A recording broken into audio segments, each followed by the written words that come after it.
After news broke yesterday about a newborn baby boy left on the front steps of a Springfield house, it was brought statewide attention to the baby safe haven law in Massachusetts.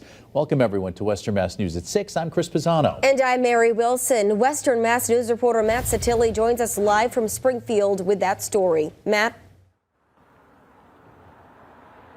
Chris and Mary, local authorities and officials want the public to understand this law as Springfield Police continue to look for the mother of this abandoned baby boy. Baby safe haven signs can be found across the Commonwealth, notifying the public that in Massachusetts, mothers can surrender their babies 7 days old or younger without criminal charges or any questions asked. At the Chicopee Fire Department, 2 signs have been posted since the passage of the law in 2004, which protects unharmed, uninjured newborns. We wanted to make sure that everyone knew that we are a manned fire station.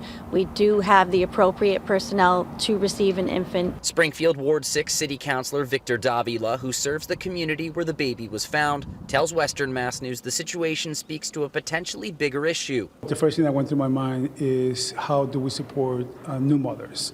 As a matter of fact, Matt, yesterday in the City Council chambers, we approved $110,000 for BHN crisis workers. And officers say help will be given to both the baby and mother before the baby is transported to a local hospital and the Department of Children and Families is contacted. We're not here to judge anyone. We're here to help our community and help keep the child and the individual safe.